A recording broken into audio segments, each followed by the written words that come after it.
fake it until you make it n'est pas un état d'esprit, c'est un modèle économique où l'illusion du départ finance la réussite de l'arrivée. La première chose qu'on vous vend, ce n'est pas un produit, c'est une image.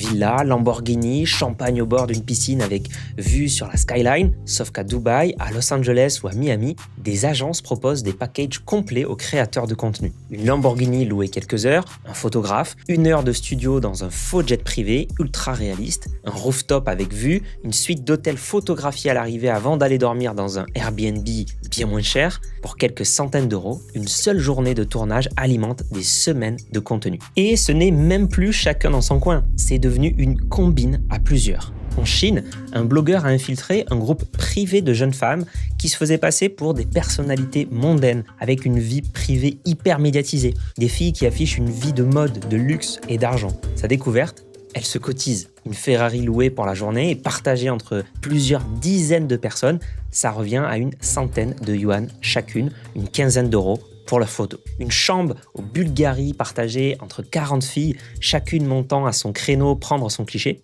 Une seule voiture, une seule chambre, des dizaines de vies de rêves différentes sur les réseaux le lendemain. Alors paraître riche, ce n'est pas une question d'ego, c'est une stratégie marketing. Plus vous semblez riche, plus vous attirez d'abonnés. Plus vous avez d'abonnés, plus les marques vous paient. Et une fois l'audience et la crédibilité en place, vous pouvez enfin vendre un produit, un service, un accès, et vous allez voir parfois même plus que ça. Le fake it until you make it n'est pas un état d'esprit, c'est un modèle économique où l'illusion du départ finance la réussite de l'arrivée. Et le fisc le sait très bien. Des Français présentés comme expatriés à Dubaï ont reçu des redressements dépassant le 1 million d'euros. Leurs photos géolocalisées et leurs factures françaises trahissent le récit qu'ils vendaient. Depuis 2021, Bercy est autorisé à croiser les publications publiques avec des outils automatisés et le dispositif a encore été élargi en 2024. Mais le décor, vous le connaissez déjà, vous l'avez déjà repéré. Et c'est exactement là que vous vous trompez.